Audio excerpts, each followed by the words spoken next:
NEET परीक्षा paper leak मामले और दिल्ली के जंतर मंतर पर धरना दे रहे छात्रों के समर्थन में बिहार बंद के आह्वान पर शेखपुरा में आइसा, आरवाईए और किसान महासभा के कार्यकर्ताओं ने विरोध मार्च निकाला। प्रदर्शनकारियों ने केंद्र सरकार के खिलाफ जमकर नारेबाजी करते हुए प्रधानमंत्री नरेंद्र मोदी और केंद्रीय शिक्षा मंत्री धर्मेंद्र प्रधान से इस्तीफे की मांग की। विरोध मार्च के दौरान आइसा के जिला संयोजक रिकी खान ने कहा कि नीट परीक्षा पेपर लीक मामले ने देश की शिक्षा व्यवस्था पर गंभीर सवाल खड़े किए हैं। छात्रों के भविष्य के साथ खिलवाड़ करने वाली सरकार को इसकी जिम्मेदारी लेनी चाहिए। वहीं आरवाईए के जिला संयोजक प्रवीण सिंह कुशवाहा ने कहा कि छात्रों के आंदोलन पर लाठीचार्ज और बर्बर कार्रवाई सरकार की दमनकारी नीति को दर्शाती है। उन्होंने कहा कि सरकार को छात्रों पर की गई कार्रवाई वापस लेने के साथ शिक्षा व्यवस्था में सुधार करना होगा।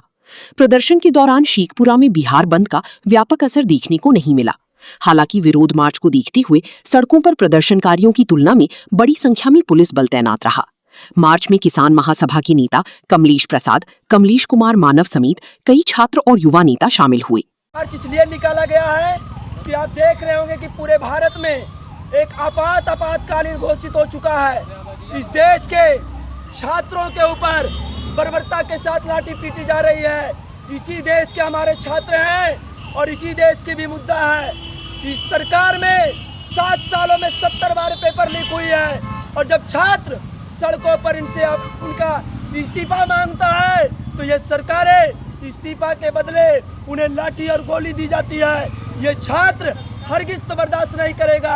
आप देखिएगा कि पटना में छात्र संगठन आइसा ने शांतिपूर्ण तरीके से अपने मांगों को लेकर के राजभवन का मार्च किया था, लेकिन छात्रों को वहां पीटने का कार्य किया गया, वो गिरफ्तारी करने का कार्य किया गया।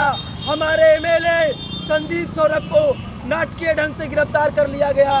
आइसा के नेताओं को नाटकीय ढंग से गिरफ्तार कर लिया गया है।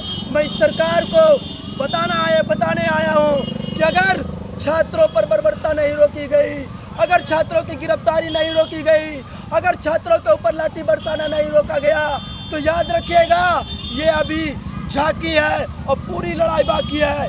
याद रखा जाए कि ये छात्र स्वतंत्रता की लड़ाई को भी जीते हैं और ये छात्र 77 में सरकारें जब जनता के खिलाफ थी तो उनको भी बदलने का काम किया गया है। इसलिए ये छात्र अगर आपको सत्ता दी है तो छात्रों की मांगों को पूरी करनी पड़ेगी। छात्रों के आह्वान पर शेखपुरा में बिहार बंद का असर नहीं दिख रहा है। छात्रों के आह्वान पर हम लोगों ने शांतिपूर्ण तरीके से आह्वान किया था और मैं उम्मीद करता हूं कि दुकानदार हमारा सहयोग करेंगे और वो अपनी दुकानों को बंद रखेंगे।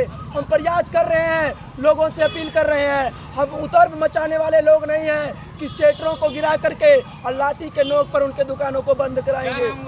मेरा नाम मोहम्मद रिकी खान, आइसा नेता शेखपुरा। किन संगठनों का समर्थन मिला है? यहाँ सब तमाम तरीके की छात्र संगठन, जो स्वतंत्र छात्र संगठन है उनका भी समर्थन मिला है। अखिल भारतीय किसान महासभा का समर्थन मिला है। आरवाईए भी हमारे साथ हैं। तमाम तरीके के छात्र संगठनों ने समर्थन दिया है। जैसे राजद के लोगों ने भी हमारा समर्थन दिया है इस आंदोलन को आगे ले जाने के लिए। अपने स्तर से काम पर लाठियाँ चलाया गया, पटना में भी लाठी चलाई गई। आज हम लोग जंतर मंतर पर हो रहे आंदोलन के समर्थन में शेखपुरा में बिहार बंद के समर्थन में शेखपुरा में आज मार्च निकाला गया। मेरा बस इतना ही कहना है कि ये धर्मेंद्र प्रधान का इस्तीफा हो और साथ साथ में नरेंद्र मोदी का भी इस्तीफा हो। जितना भी आंदोलन हुआ है वो चाहे किसानों का आंदोलन हो या तो नौजवानों का आंदोलन हो, सब आंदोलन में ये नरेंद्र मोदी नेगलेक्ट करते रहे, वो खुद अपने आप को जिम्मेवार नहीं ठहराते हैं। ये धर्मेंद्र प्रधान का इस्तीफा अविलंब हो और जो भी स्टूडेंट पर FIR किया गया है उसको तुरंत वापस लिया जाए। हमारे साथियों पर लाठी बरसाना बंद करे सरकार, यही हमारी मांग है। मेरा नाम प्रवीण सिंह कुशवाहा है, आरवाईए शेखपुरा जिला संयोजक।